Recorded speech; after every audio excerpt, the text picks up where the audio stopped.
All right, everyone, thank you so much for coming. We're going to get started. I'm Cole Rosengren. I'm going to be your moderator this evening. I'm a board member of the Friends of the Somerville Public Library, a parent of a student here at East, and a proud Ward 1 resident.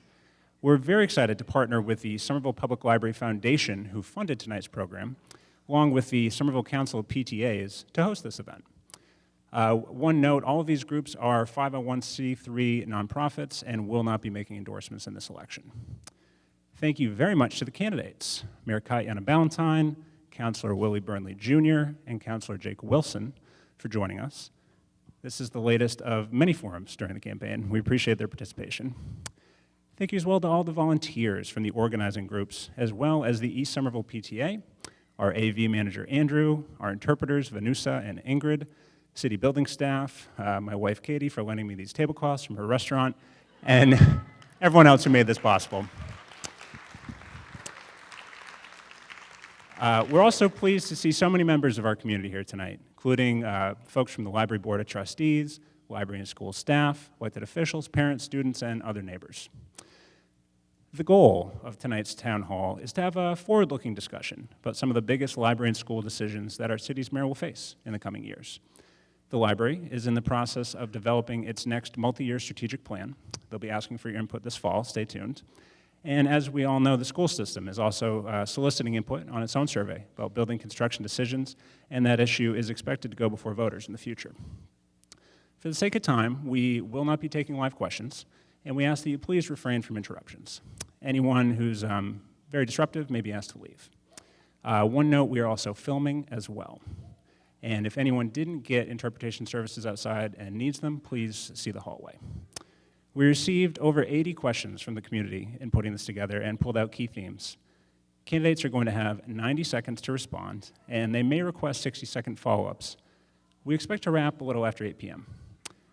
One other note that we're going to go in order, starting with you, Mayor Ballantyne, and then we'll rotate on each question as we've done in other forums. So, candidates, our first question is introductory, so I'll ask you to keep this one to 60 seconds. Everything else after that will be 90. Starting with you, Mayor Ballantyne, how do you use the Somerville Public Library as a resident, and which branch do you go to most often? Thank you. I have primarily used the West Somerville Library. It is where my kids have been. My oldest one is 28, so we use the room downstairs with the older one. We've used, the younger one, we've used the one upstairs. Thank you. How about you, Councilor Burnley? I primarily use the Central Library because it feels like it's the closest to me, on Winter Hill and near Magoon. And frankly, it brings back a lot of memories for me because I was a very proud latchkey kid and used to get out of school and either could go home or go to the library. So I spent a lot of time at the library growing up. And I get to see, every time I'm in there, so many different students having those experiences, some of which are like 3 and 4 years old, taking advantage of some of the great events there, like toddler story time, or in the West Branch, the children's room. So I try to get around. I use the East Community one as well, but the Central one's got my heart, and I think it could use a little bit of love in return. How about you, Councilor Wilson? Yeah, I'm a regular user of all of them. I do tend to use the Central Library the most, just similar to what my colleague mentioned, proximity. Just spend a lot of time up on Central Hill. Central Library is right there. Sadly, don't get to spend as much time in the children's room as I did back when my kids were younger. I'm in denial. I have a 14-year-old and an 11-year-old. I don't know how that happened, but yeah, it used to be a big part of our life was going up to the children's section there. I personally like to work up there in the main space. It's a if it's possible, no one here has been inside the Central Library. Please make sure you go upstairs and take a look. It's stunning up there, and I find it's a really good workspace. But yeah, just a huge fan of libraries. I will second that. Very good workspace upstairs.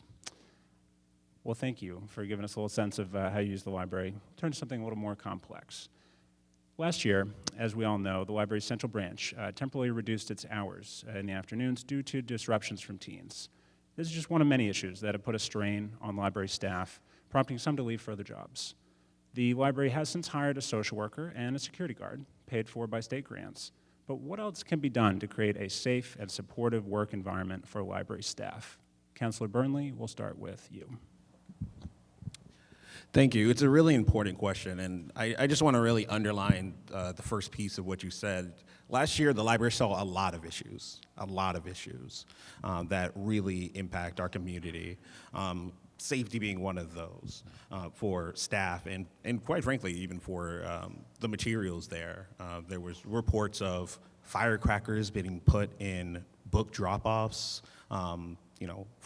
some really inappropriate and potentially dangerous behaviors inside the library.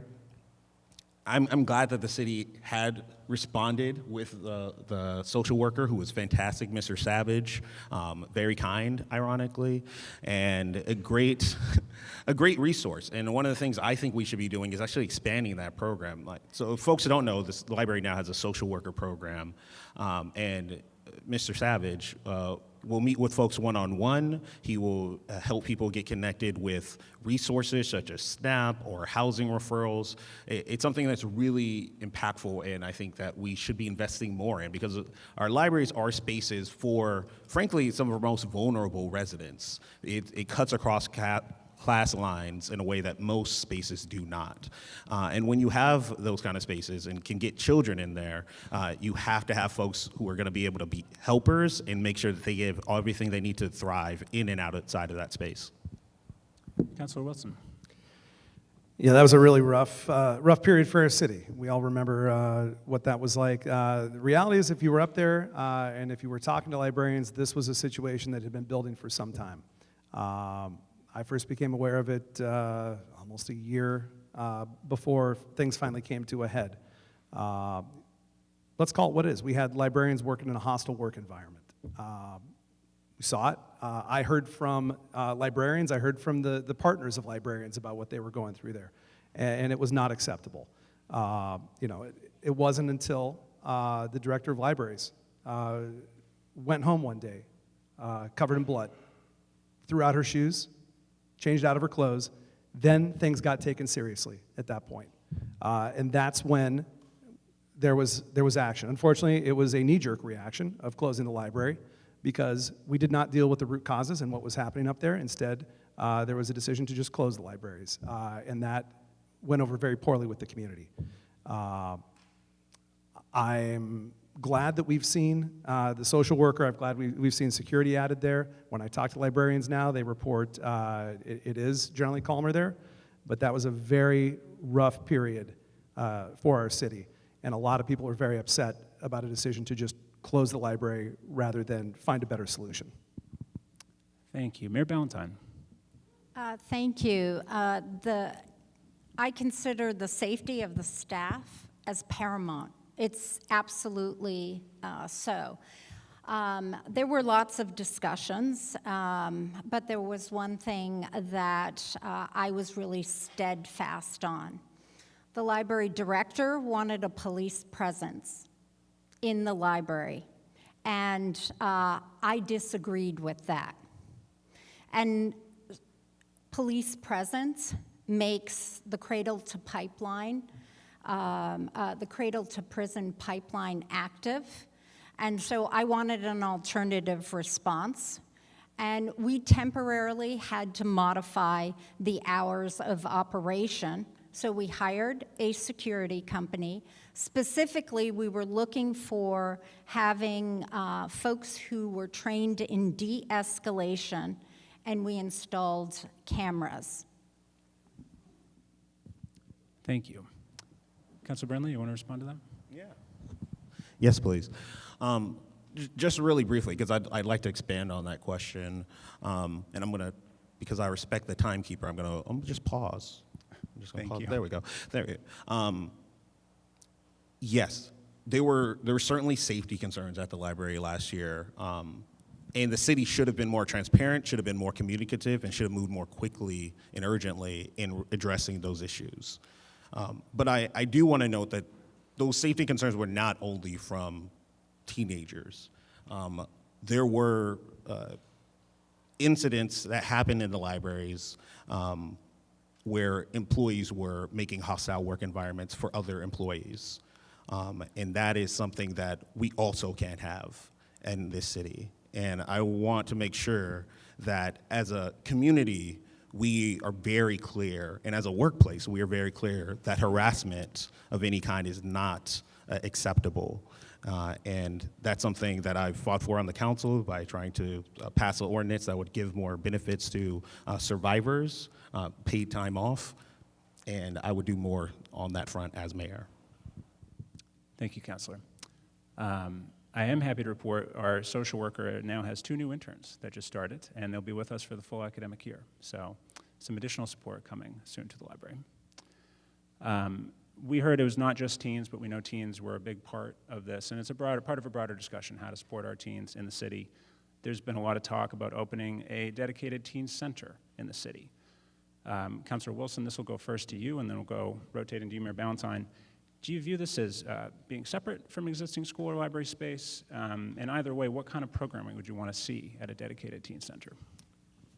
Well, we've had a dedicated teen center, and technically there are smaller ones. We had I'll credit the mayor, it was a very successful teen center that was stood up at the Edgerly. I went and visited it. I was very impressed with the degree to which it was being utilized. Unfortunately, it got displaced, ironically, by the Winter Hill School when they had to move in there. So displacement begets displacement. Yeah, in terms of together, separate, I don't know. The important thing is we need spaces for teens in the city. I saw the issues at the library as a very clear symptom of a failure on the city's part to give our young people the places, programs, and adults around them to help them make good decisions, to help them grow into the people we know they can become. I was really upset with what I saw as the vilification of our young people. Those are our kids.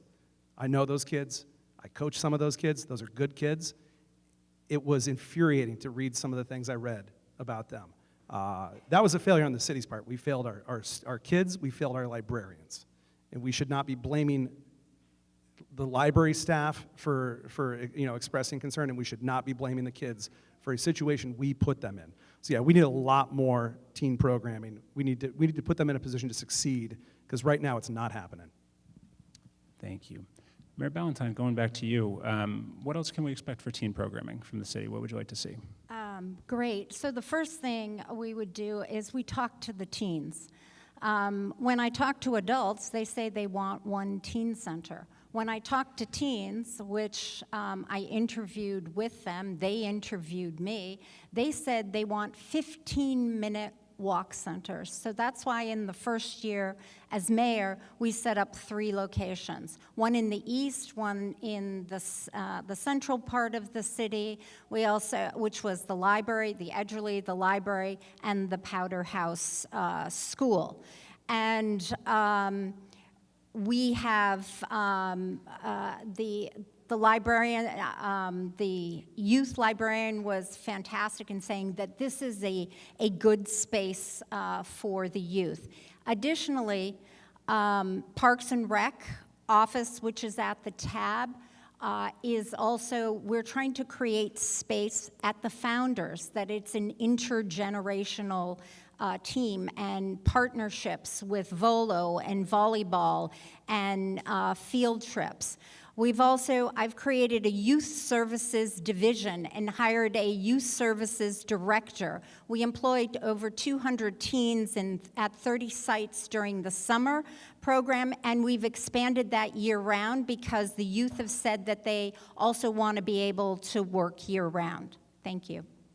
Thank you. Councilor Burnley, thoughts on teen programming? Big fan of teen programming.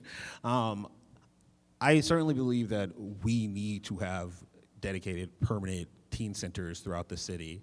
I prefer for them not to be in the existing library spaces based on their structural, how they're structurally composed as it is. I mean, the things I would have wanted to do as a teenager, the running around, the kind of socializing, libraries are not built for. We need to have dedicated spaces that give kids the space to be kids and to have supervision and oversight, of course, but to be able to move freely and to express themselves in an environment that, I love libraries very much, but it is not always the same as what happens in libraries. I think the city can do more here, and I'd be very interested in using development that is coming to the community as a way to talk about that. I mean, the proposed building in Davis Square, the developer has talked about giving the city two commercial spaces. We could use one of those commercial spaces as a teen center in Davis Square. I think there are many opportunities that we need to create in order to better serve our students, because not every child can just leave school and go home to two parents who are there to protect them. Thank you. We've touched a little bit on the library facilities, and we want to dig into that more directly here. As folks know, the city did renovate the West Branch Library in recent years, due in part to accessibility issues, but our Central and East Branches are quite outdated. There is opportunity for state funding here. The Massachusetts Board of Library Commissioners, excuse me, does offer construction grants on a rolling basis, but historically, for decades, the city has either returned that funding when awarded it or chosen not to apply. The next application is expected to open in 2028. If you are the mayor then, would you submit an application to fund renovations at our existing branches, or maybe even a new branch? And I'll admit I've lost track. It is back to Mayor Ballantyne.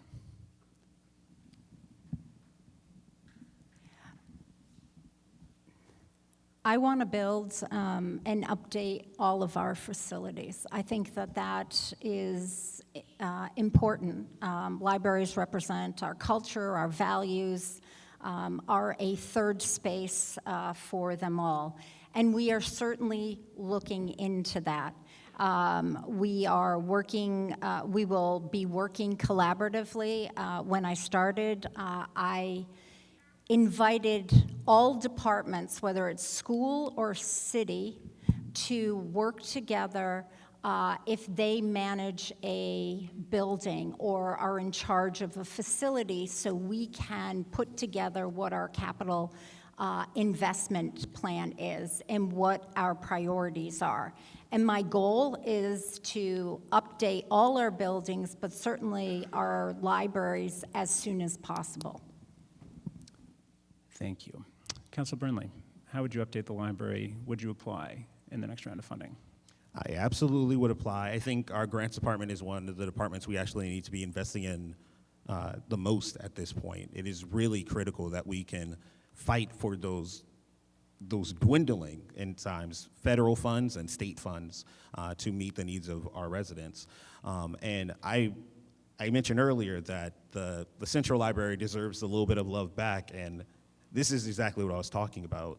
We need to be renovating that library. It is the library that I believe that most residents go to, and it is struggling. I mean, the elevator in it was out I would say an amount of time that was not acceptable just recently. There is mold in parts of it. It is a building that is historic, just like so much of Somerville, but the flip side of living in a historic city is that you have to be very diligent about the necessary investments in infrastructure in order for that city not to fall apart. And we've been letting too many of our buildings fall apart for too long, so the Central would be first on my list to look at for renovation, and I would absolutely pursue every funding opportunity possible to get that off the ground. Thank you. Councilor Wilson. Yeah, it's a good question, right? We see the Central and the East, and they could use some love. Yeah, I think it's important to talk about the missed opportunity that we had for that most recent round of MBLC grants, which, to be clear, are for design and planning work, right? Typically, $100,000, $150,000 range. Typically, not going to pay for. To be clear, will not pay for a renovation or expansion, but it could be the seed that does lead to that, right? The city council passed a resolution urging the mayor to sign a letter of intent back in April 2023. That did not happen. So as a result, we heard these are long grant cycles. It's not going to come around again for another few years. So yeah, I would absolutely be prepared to do a letter of intent for that. It's the first step. It's what unlocks the process. Let's start looking into doing some planning and some design work on this, because as we heard tonight when we talked about the sponsors of this event, There's the foundation, there's the Friends. There are groups that can help go raise potentially the money that would be required from donors to make something really amazing happen, whether it's an expansion, whether it's a renovation. But until we start that process, until we go down that road with that grant funding, we're never going to know. So yeah, absolutely, I will sign that. Thank you. Staying on the topic of funding for libraries, but more near term. We know, of course, our libraries have many other funding needs, touched on the elevator, as well as other things, and they're one of the only truly public indoor spaces that we have in our city. We got a lot of questions about folks wishing the libraries are open longer on the weekends. We have many desires, many interests in library programming. The question here, and Councilor Burnley, we'll start with you. If you're mayor, next year, how would you approach the fiscal year 27 budget for libraries to ensure they're accessible and relevant for everyone?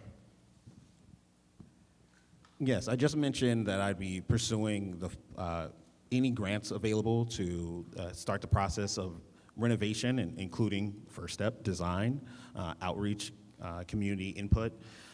But I want to kind of zoom out here as well, because to my colleague's point, this is something that will take a lot of money to rebuild a building as old and historic and as large as the central location.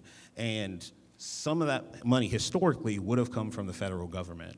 And as I know that librarians know, and some of the folks who spend their time working to support our public libraries, the Institute of Museum and Library Services, the federal body that gives grants to state governments and to local governments to help fund libraries and fund library programming, the Trump administration has decimated it.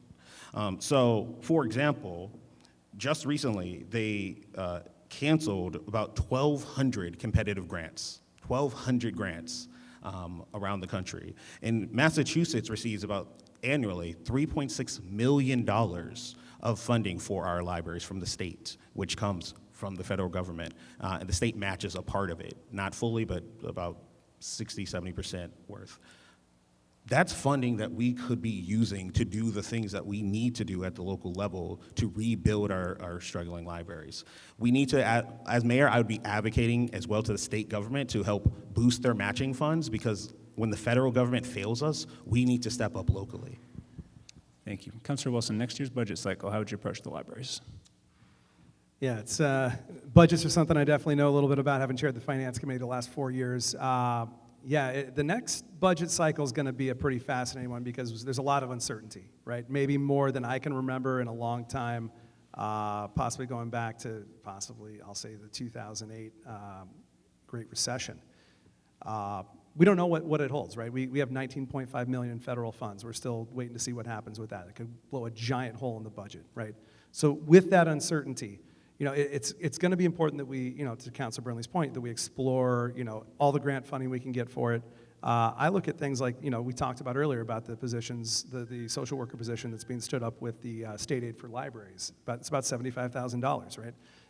Could we figure out a way to move that onto the general fund, and that's an additional $75,000 we could use for library programming, right? We're going to have to be resourceful, not just with libraries, with the entire budget. Make no mistake, there's a storm coming next year. Even if it weren't for the federal chaos, things are slowing down on the development front, right? Our new growth is slowing down. It's a fairly pessimistic forecast for next year. Just want to set expectations, right? We're going to have to make some tough choices, and we're going to have to be resourceful. Thank you. Mayor Ballantyne, thoughts on how to approach the library budget next year? Thank you. I think of one of the wonderful things that the library has is they have a nonprofit, and it would be wonderful to use that nonprofit to develop a fundraising campaign for the building. We are going into fiscal uncertain times, as we all know, and but to make movement, I think that the nonprofit trying to develop and working with a fundraiser to come up with a capital projects campaign to fundraise is a perfect, first step. After that, You know, we look at our projects, and I'll continue to look at our projects, and we'll see what pieces of our budget we can add to it. And then finally, I'm glad that my colleagues here have raved about our grants department. I've doubled the size of our grants department, and they have done some fabulous work. So certainly utilizing them also would be wonderful in grant opportunities. Thank you. And for those who aren't familiar, I'll give a quick intro on the nonprofits. Somerville Public Library Foundation, larger dollar amounts, and you know, raising money from folks who are selling their properties. The Friends, we fund the library museum passes and small amount of programming. Certainly a team effort for library funding. Councilor Wilson, the next question will be yours. We received many questions about censorship, including book bans. While this issue hasn't come up as frequently in Somerville, we have seen examples of censorship, such as the bomb threat that shut down a drag story hour at the Central Branch last year.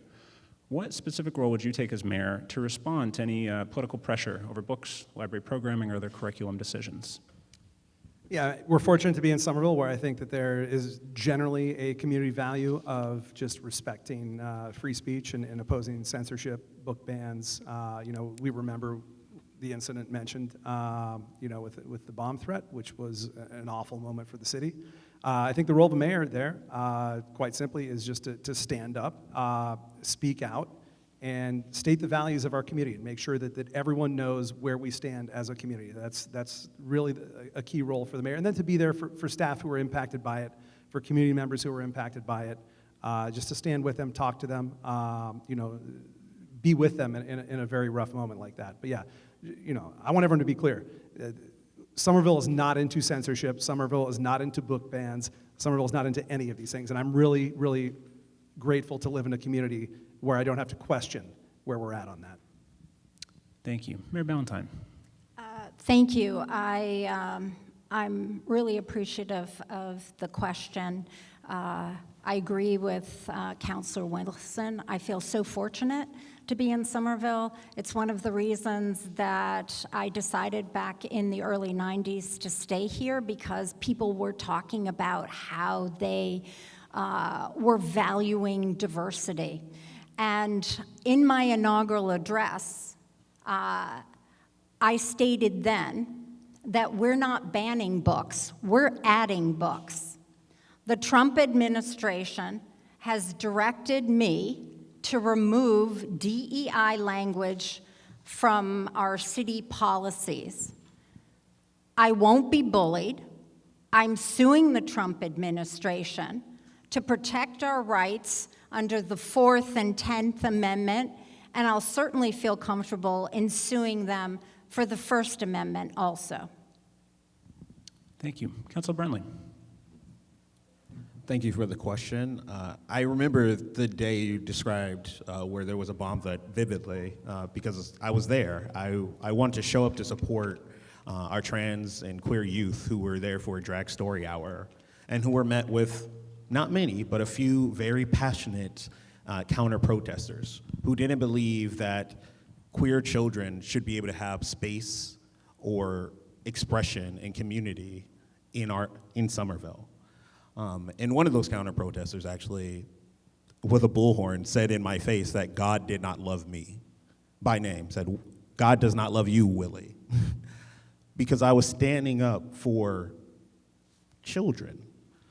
So I just want to reiterate that because this is something that is deeply, deeply personal for me as a queer person, as someone who spent a good chunk of my youth in libraries, and as someone who believes that freedom of expression is our cornerstone rights in a civic society. We could have, I think, avoided that fiasco if there was better communication between the library and the city, and there was a sweep of the building ahead of time so that the threat would have been known as what I believe it was, which was a hoax and an empty threat. But we have to make sure that moving forward, every member of our community can celebrate their culture and their families in public. Thank you. I am happy to report the library did successfully host another Drag Story Hour at the East Branch this summer. The next question will go to you, Mayor Ballantyne. Another common theme in the questions we received was immigration enforcement.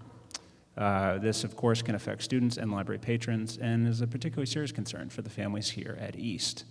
What can the city do to help individuals targeted by this and make sure they still feel safe accessing city services? Thank you for the question. We do not deny any resident in the city of Somerville services. We don't ask people for their passport. We don't ask people coming in from the neighboring cities to provide passports. We give resources to everyone who asks for them. This is the, I didn't wait until the inauguration to do something.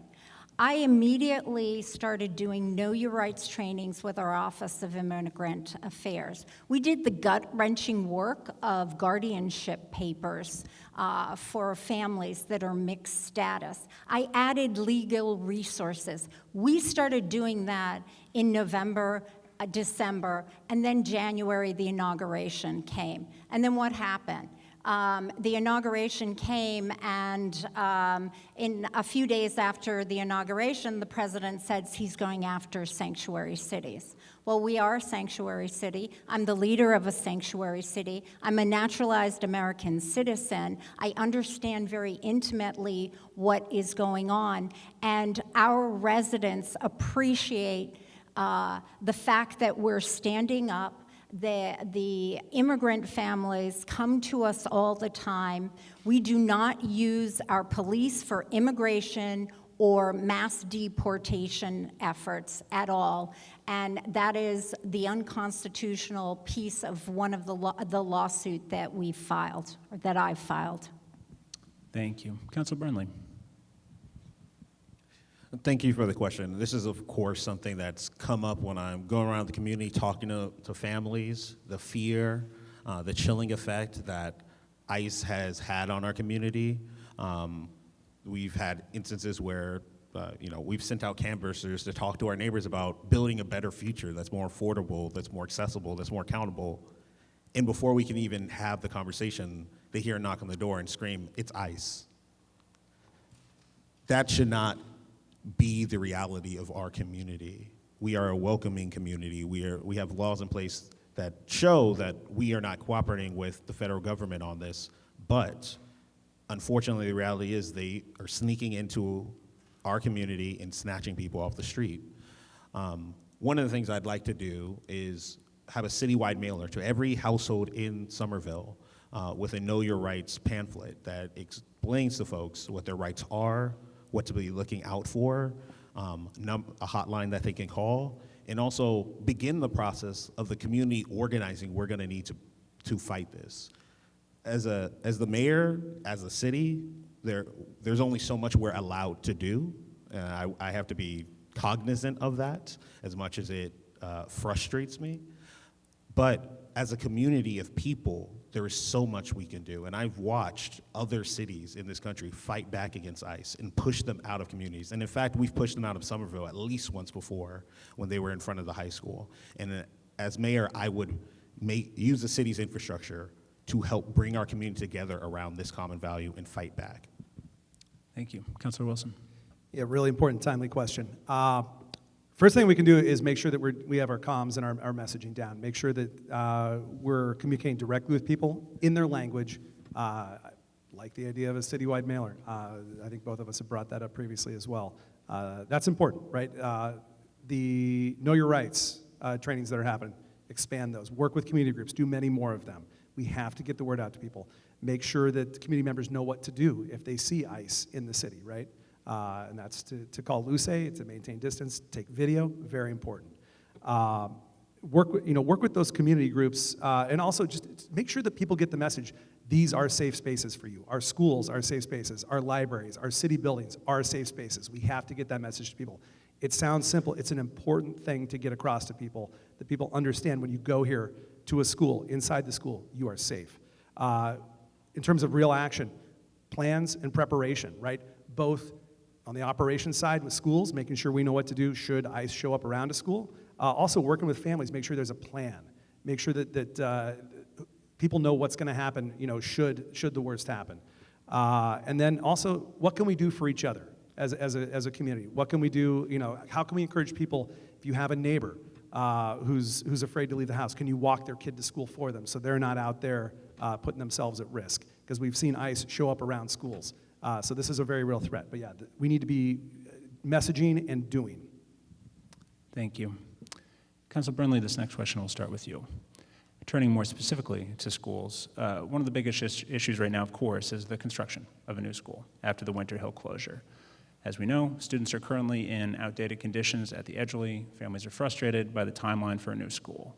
What is your position on where to build a new school? Do we include Brown? How do you do it as efficiently as possible? Yeah, let me start from the end and talk about the efficiency piece. Obviously, let me just also say, I live right next to the Winter Hill, essentially. I live a few blocks away. I used to live on Evergreen Ave, which is literally right around the corner from it. And I very much appreciated the school community there, the children playing on the renovated playground that we should fight to keep as we do this renovation. And it is so sad and frustrating how little public progress there's been on this. And one of the pieces that I think my experience as a longtime community organizer brings to this particular issue is our greatest resource in Somerville is our people, in the energy of our people, and the commitment of our people to this place. I would have loved to see the mayor bring in folks to actually talk to the state, to push for a faster process, rather than just saying, this is the way it is, nothing we can do about it. In terms of location, at the moment, I'm leaning to bring it back to the Sycamore Street and to build it with additional capacity in case another emergency at a school happens. Because unfortunately, as I mentioned before, we have very old buildings in Somerville, and I am not convinced that what happened to the Winter Hill won't happen again if we are keep going at the way we are. So we need to have that additional space. That doesn't mean that we're gonna immediately turn off the Brown or kick anybody out, but it does mean that we need to be prepared in case of an emergency. Councilor Wilson. Yeah, the big question, definitely. It's clear to me the Winter Hill School Committee wants to see that school rebuilt at 115 Sycamore, and I think the Brown School Committee would prefer that as well. It's certainly the easier of the two options logistically, given what's involved with a land swap. Whether we're able to pull that off, that's a big question. What I'll say is I will sign off on the decision that comes out of that vote from the school building committee. That's an important step. It has not been talked about enough. They are under MSBA process. The school building committee will need to take a vote on this. It will have to be certified by the chair of the school building committee that they attest that this vote was taken. The mayor is a vote on the school building committee. But the school building committee has more power than people have talked about here. I want to talk about the timeline as well, which came up. This came up the other night too. We were promised 5 to 7 years in 2023 when that ceiling fell at the Winter Hill School. Current timeline, late 2031. We can all do math. That's more than 8 years. And most frustratingly, as I mentioned the other night, we've seen 3 communities who came into the MSB process at the same time as us. They're on Module 3 now. Manchester, Essex, Needham, South Hadley. We're still on Module 2. We were promised pulling out all the stops, new land speed record. We're getting left in the dust by other communities. That's not good enough. We're failing our future, and we're leaving Winter Hill school families sitting in that school for longer than they need to be, and it's going to be a higher cost to the taxpayers as a result. Thank you. Mayor Ballantyne. Thank you. It's an exciting opportunity, that we're rebuilding this school. I understand that it's been really hard for the parents, but as I learned coming into this program is that the parent body has wanted this school to be rebuilt. So I'm excited that we're going to be able to build it. The open date is 2031. And we're on track and ahead of the normal schedule. This building right now is estimated to cost about $225 million, and we need the grant money, which could be as much as $100 million to be able to build it. And we need to borrow money for the bond, and we're going to have to go out to the entire community to ask them to help fund for this neighborhood school. And we've completed the feasibility study. Going into the process, we're in the feasibility study phase. As we applied back in 2023, the wait list was 2 to 4 years. I got us into the MSBA process within 2.5 months. We are running concurrent programs, processes of the school building along with the community advisory group. And one last thing is, my opinion, I value neighborhood schools. I value open space. It makes sense to me that people want this in their neighborhood completely. But in order to make sure that this vote gets through, we need to finish the survey process and hear what our entire community says. Thank you. Thank you, Mayor Ballantyne. Councilor Burnley, you requested a follow-up. Yes, I'm going to try to give a little bit of a statement and then do something a little unorthodox, as is my style. I just note that I think our community is tired of doing studies on this and tired of talking about something that is a lived reality for so many parents throughout our community. There's a lot of frustration here. And I'll just take a moment to say, I have these yard signs, they say, less studies, more action, and this is exactly what they're about. We need to actually be doing more on these fronts and taking action rather than just continuing to say, let's make another advisory group. But I do have 20 more seconds, and I do want to cede that time to the mayor because I'm still not sure where that school is going to be in her opinion. If anyone else wants to follow up, they're welcome to, but otherwise we'll move to the next one. Councilor Wilson. Yeah, speaking of yard signs, I got a yard sign in front of my place that says Wildcats can't wait. Unfortunately, the Wildcats are being made to wait. My view is unnecessarily. I'm just left wondering, why are other communities able to, that came in with us, into the same process at the same time, able to speed ahead, and our timeline keeps slipping. We have been without some really critical staff in capital projects. Director of capital projects position was vacant for a long time, as was a project manager position there.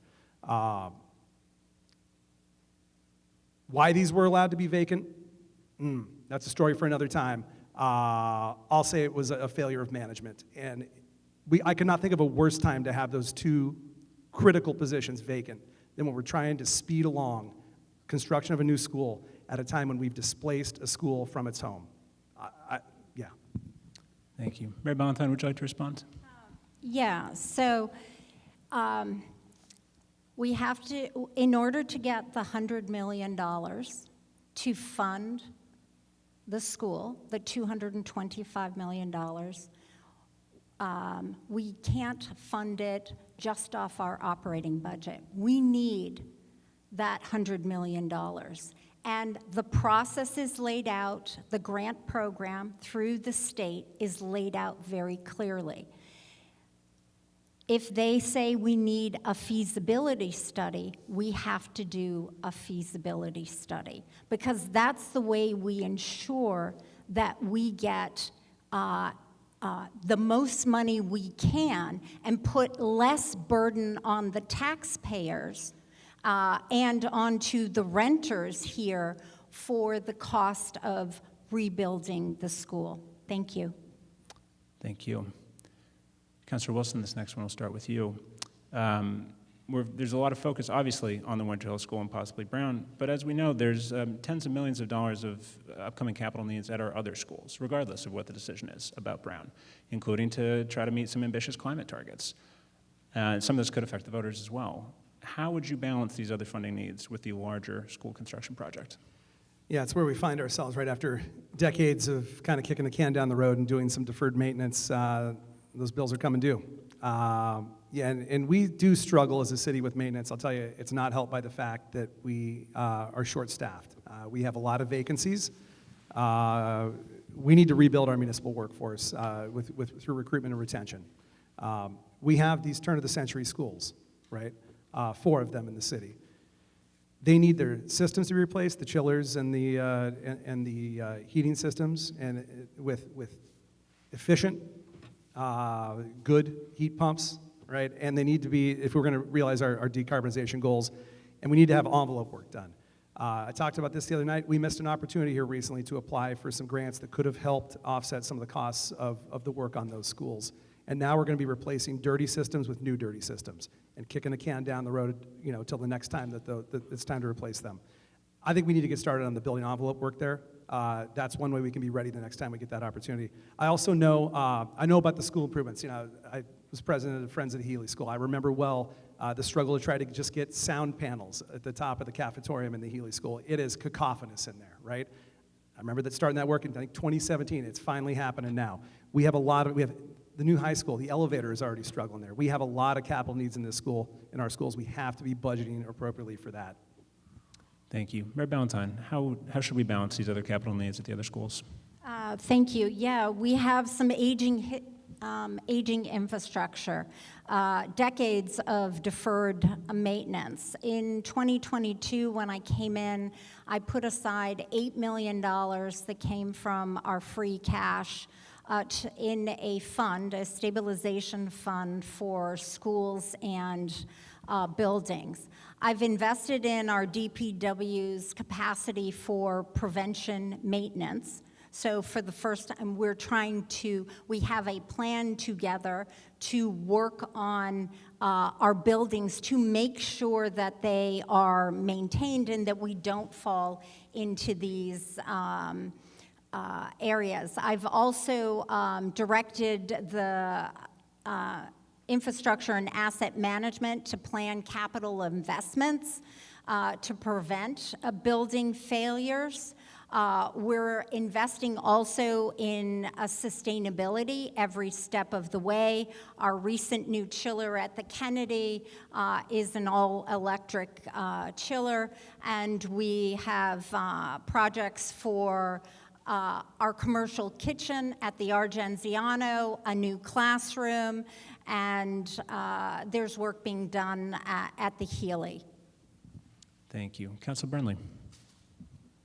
Thank you. As a counselor, I've always stood up for the schools when they needed something extra from us, whether it was when the Brown School needed their blacktop renovated because it was dangerous and kids were getting hurt, whether it was pushing the city to go move faster on an RFP for the Kennedy's front lot. And I know some of the folks in this room did a lot of work for that. I'm looking at you, yeah. And and we need to do more as a city to make it not the burden of every parent who cares about their students' future and present to take on these burdens, but that we can be more proactive here. The high school that we just got is not net zero. We missed an opportunity there as well. And one of the things I'm also committed to when it comes to building this new school is making sure that it is at the highest standard of environmental sustainability so that we're not having to be in this position again in a few decades. There are a lot of needs throughout the city at various schools. I'm happy and excited to work with the PTAs throughout the community to figure out what they see as the most pressing needs, as well as the SEU. And I know that we can do better if we come together and use the energy that is so prevalent in Somerville to actually push forward with urgency. Thank you. Mayor Ballantyne, this next question will start with you. As has been discussed a bit tonight already, federal funding cuts are a looming issue for our school budgets. The city's fiscal year 26 budget did see an increase in funding to provide level service, but there are concerns, including many of the questions we got before this event, about what's going to come next and whether that funding is getting us the best academic outcomes. So the question is, how generally will you approach the fiscal year 27 school budget as mayor? Thank you. So, as stated in my FY26 budget, it included a 7.4% increase in school funding, $8 million in new investments, and we've seen a 34% increase in my last 4 budget, which is historic and never existed or was able to happen before. I've increased education funding when other communities are making cuts. When ESSER pandemic funds expired, most community cut positions, and we added them on. So we have 35 positions, including supports for behavioral health and special ed. When I create a budget, we work together. We project out what we think our revenues are going to be, and we identify what the needs are going to be. And we then, build the budget based on what we think our projections are. As we've had increased revenue over the last few years, I've invested that back in. I've shared that and made sure that we've made strong investments in our schools, and if we're able to do that, I will continue to do that. But we will, plan on our revenues and then work together to build that budget. Thank you. Councilor Burnley, how do you approach next year's school budget? I don't approach it from the standpoint of ifs and buts. I'm glad you're asking this question, and I'm glad you prefaced it with the fact that there was an increase in this year's school budget, but it has not been guaranteed moving forward. We just had a debate a few days ago, in fact, where we were asked who would commit to adding another $2.5 million to our schools to address understaffing, to address class ratios. I was the only candidate on this stage who said yes. I can commit to that right now because this needs to be a priority. We just had a report come out from CPAC in our community. One of the recommendations there was actually to start tracking publicly the class ratios around special ed, students to teacher ratios, and the outcomes. That can only happen when we make the necessary investments to support our educators. Because when we support our educators, when we have good, sustainable building facilities, we are improving the learning environments for our students and helping them focus more on what they're there to do, which is learn and to socialize and to be children. When they have to worry about buildings collapsing around them, or when their teachers and educators are overwhelmed by having far too much to do at any given time, we all lose out. Thank you. Councilor Wilson. Yeah, I like the investments we've made in schools here during some very, very prosperous economic times, coming off 4 years of just unparalleled growth because of all the new things coming online. Like we've talked about earlier, leaner times are coming, right? The gravy train is ending. What are we going to do now with schools when it's a lot tougher, when we don't have all that money to play with?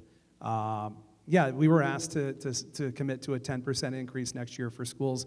I would love to say yes to that. I just can't. I keep my promises, and I'm not going to make a promise I can't keep given all the uncertainty out there. I think it's irresponsible to make a promise that knowing what's potentially looming around the corner. We need to make sure that we're protecting the investments that we made in the schools. We have to make sure that we have a plan for what we're going to do when that storm does come, because there are really tough decisions facing the city coming up. I'll tell you, the promise I will make as a parent of 2 Somerville Public School students and as the one person on the stage who will have 2 kids, who will have a kid in the Somerville Public Schools during the next mayoral term, Somerville Public Schools will be an absolute top priority for me. I will not be looking to subject them to cuts if we have to make cuts. I'm going to look to absolutely put every dollar into them that we can. But no, I can't make a commitment to a 10% increase because it's just not responsible to do. Mayor Ballantyne, your requested response. Thank you. I will have a child in the next mayoral term in the public schools. But in terms of CPAC, I would like to say, thank you for highlighting this. This is certainly a very important issue, and I'm concerned about this as well. I want you to know that I have heard your message, and I take it seriously, and I will work with the superintendent to improve the special ed services. The superintendent has laid out a plan, first with curriculum, but I will certainly, of how he feels that this will make some impacts, but I'll make sure to work with him to make sure that we have improvements in our special ed services. Thank you. Council Burnley. I just want to say very quickly, it's easy to have values when everything's going your way, right? When you have additional revenues that go beyond what you're expecting, when everything's on your side, you have a presidential administration that is, not actively fomenting fascism, then it's easy to have these so-called values of, yeah, we're going to invest in schools. We're going to make sure we're having the best reality for our students. When leaner times come, it's really important to look at what we prioritize, what gets cut, and what gets the additional funding necessary. I am nothing if not consistent on my values on every issue, and when I say I commit to something, I commit to it. So I want you to know that if you elect me, I will give that 10% increase because we will prioritize it in the budget. Thank you. And Councilor Wilson, yes, glad to give you a response. Since the others mentioned special education, would you like to address that? That's exactly what I was going to talk about. Yeah, it's. I think it's the area where we have the most to do in our schools. I have friends whose kids, have gotten out of district placements for special ed. It's very expensive to do that. I'd love to see what we can do in terms of doing more of this in-house. Looking at best practices out there and just sitting down and just seeing what can be done here locally without just resorting to sending kids out of district. I admit I was surprised that we send out of district for dyslexia. That is, call me naive. I had just assumed that was something that we knew how to handle in this day and age. In the district without having to pay for transportation and send someone to the Carroll School or up to Beverly. I think that's the area. It's not low-hanging fruit. That's the area most in need of being addressed as special education in the budget. Thank you, Councilor Burnley. This next one we'll start with you. Another common theme we heard in the questions and just generally in the community is out-of-school programming, after-school, summers, all those times. What more can the mayor do as someone who's in charge of the many different departments that are offering this programming that sometimes people feel is not well coordinated or not as accessible as it could be? Thank you, and I'll just start by saying I agree that it's not well coordinated, and there's a number of ways the city needs to improve on communication and in consolidating the different resources that are out there, because we do have these resources to a certain extent, but they're hard to find. It's difficult for people to get connected to them oftentimes. I benefited from before and after school programming for the formative years of my education. When I was in second grade and kindergarten and first grade, my dad would drop me off at school at 6 a.m., and some days he would not pick me up until 6 p.m. And he could do that because there was robust programming with trustworthy adults who would watch over me, make sure I was fed, make sure I could socialize with students around me. I don't think the students of Somerville are any less deserving of that kind of programming than I was. And I believe that they need just as much investment, if not more, so that they can reach their full potentials. I'm very committed to seeking out third parties to help bolster this and that we can learn from. I'm curious to talk to Playworks, which we're working with at the Edgerly. They have a program called Playworks Tag Team where they help train up people on after-school programming. I'd love to see if we can communicate with them about how we build robust after and before school programming for families. Thank you. Councilor Wilson. Yeah, thanks. I love talking about out-of-school time. Let's be real. Our school day, our school calendar is a relic from another time, right? From an age where typically one parent was at home, able to come reclaim kids. I don't know about you, I don't know too many families in Somerville where someone's staying at home. Most families here, in order to afford to live here, both parents are working. We have to figure out how to support working families. It's just critical. I was proud a couple years ago, I introduced a resolution calling on the mayor to fund out-of-school time through the general fund, and I thank the mayor for starting with a $500,000 item in the budget for that. It's a start. We need more. We need a total rethink of how we do after school and out-of-school time. There are different models out there. I know Providence uses primarily outside providers. Some folks on the school committee I've talked to have talked about the idea of centralizing it, just for economies of scale. It's easier to host that many more kids. But yeah, all options should be on the table, including possibly moving it out of Somerville Public Schools onto the city side. I'll tell you, this will be a year one priority for my administration, is solving out of school time. I know way too many parents who get that notice a few weeks before the start of school that they don't have the after-school spot that they thought they had. I see the terror in their faces when they tell me those stories. We cannot have that happen in this city. We have to solve this. We have to support working families. Thank you. Mayor Ballantyne. Thank you. I've been 24 years. I'm starting my 24th year as a parent of a child in the Somerville Public Schools. My first daughter, I would say it was really stressful. She was wonderful, but it was stressful because my husband and I are both working 2 jobs. There wasn't after-school opportunity, and it was how are we going to get from our work back into the city to be able to pick her up, who would be working in the evenings, and how did we make it all happen. So my priority coming in was to invest in opportunities for families to help them. Yes, I allocated $500,000 in my last 3 budgets. I've made it permanent. I opened the dedicated teen spaces. Again, I want to say we invite the teens in to ask them what they want. They have been really clear with me what they feel works for them. That's 15-minute walk places. It's the opportunity to have year-round jobs. So that's why we've expanded our jobs program, the mayor's jobs program. And the ability to continue having the Edgerly Gym open, the central library. Some of the kids, they really want that central library teen space, and really want to make the Founders into a space that can be used by everyone year-round. Thank you. Thank you.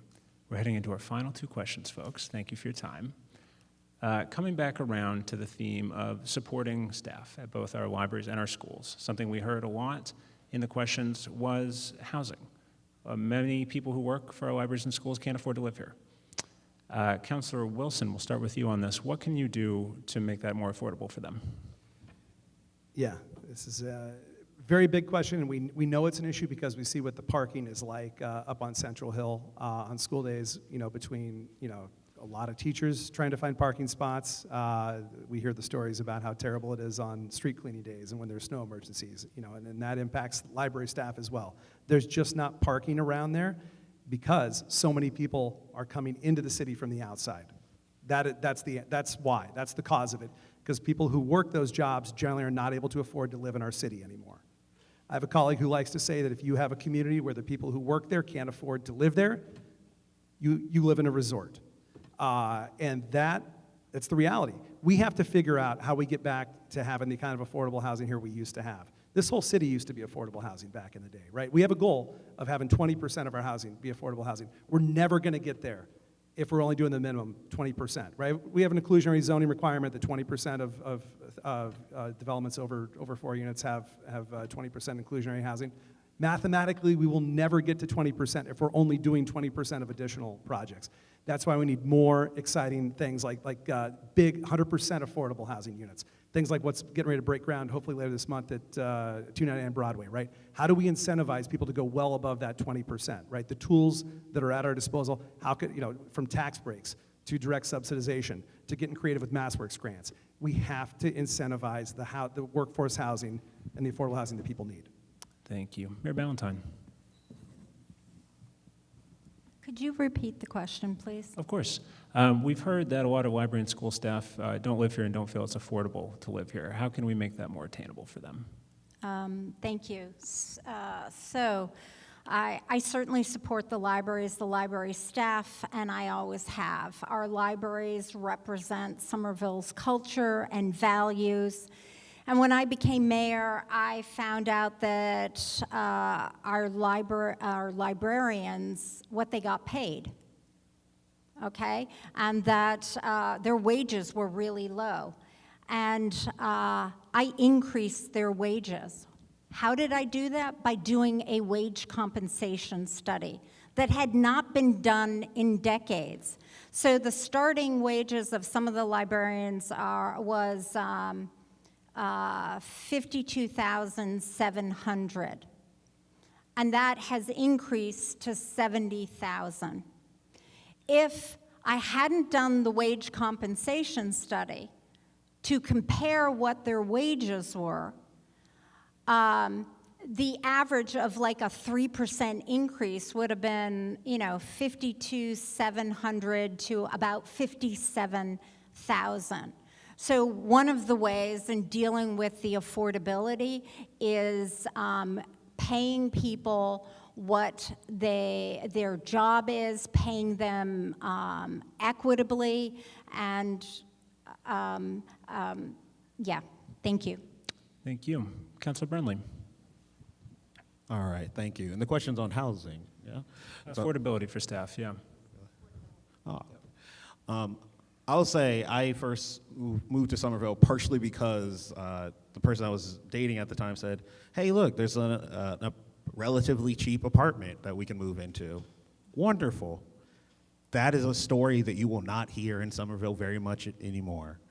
And at the time, as a renter and as someone who had just graduated from college and was struggling as a freelance journalist, I struggled to meet that relatively cheap rent. And it only took a year for me to be displaced because my landlord raised my rent at least $400.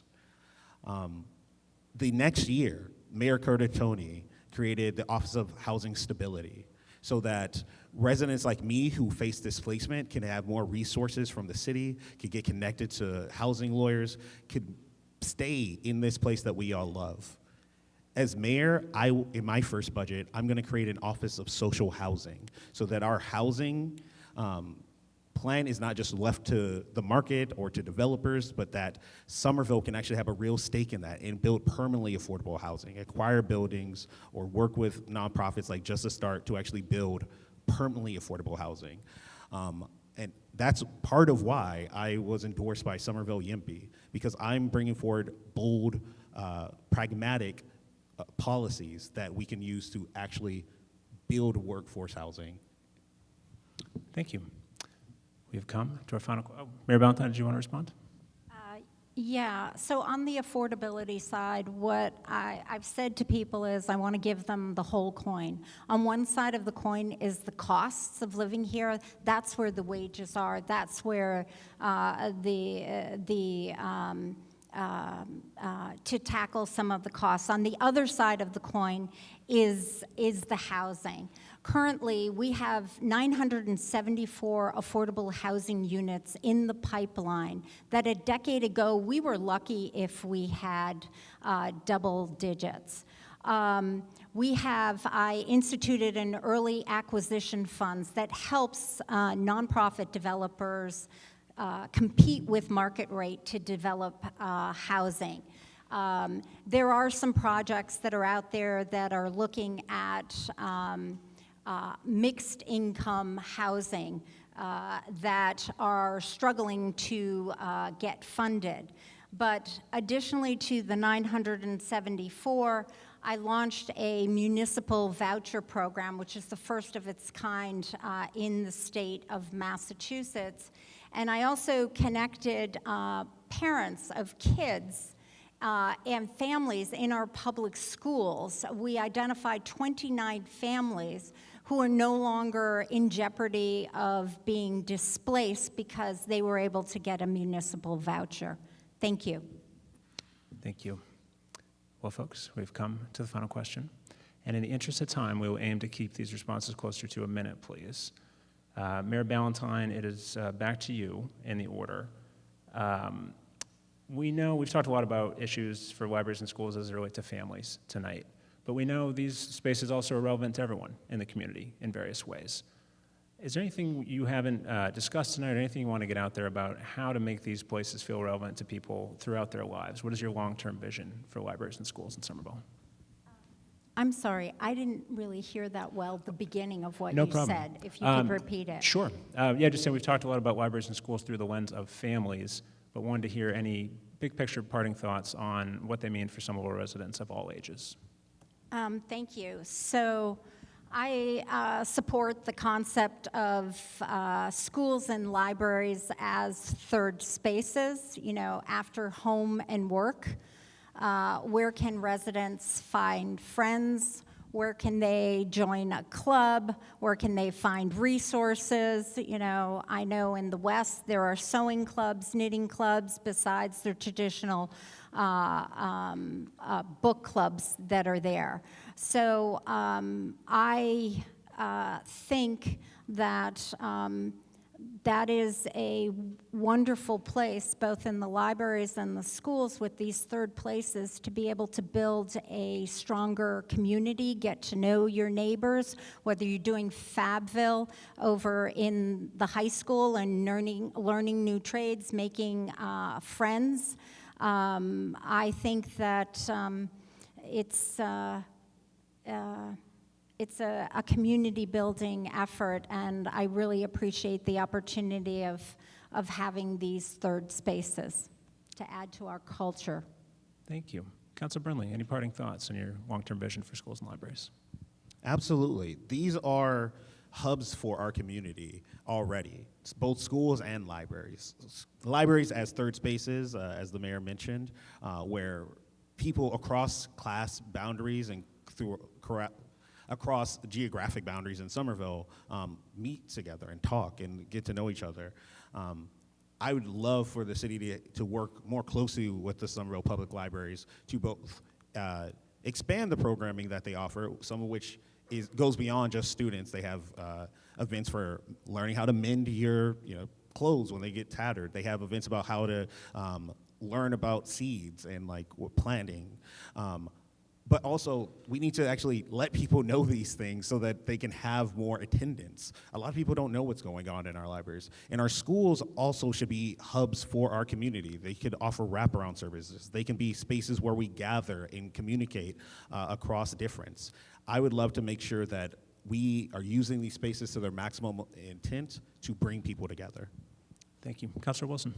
Yeah, I'm loving the shout-outs for third spaces. I always felt like that was maybe an inside baseball term, but yeah, it's a great term to describe that place that's not work or home. And libraries are amazing third spaces. You see it when you go up to any of our libraries, and you see who's in there. It's just such a cross-section of the community. I think the real opportunity here, is actually the schools. And I look at our new high school. We spent hundreds of $millions on that amazing new high school. And we're really struggling to utilize that outside of school hours. And that is something that you hear, hands sort of get thrown up in the air. We get a lot of excuses. There's a real can't-do attitude about it. We have to change that. We have to prioritize opening that building. If it takes hiring staff, we got to hire staff. If we have to figure out how to control access by building some access control gates that keep people out of places they shouldn't be outside of school hours, do it. We need to have the attitude that we have this amazing resource. Let's go use it. Let's make our high school a third space for the entire community. All right. Thank you very much to all of the candidates. Let's get a big round of applause, please, for them participating. Thank you. Please feel free to grab any pizza and books on your way out, and the preliminary election is on September 16th. Have a good night, everyone.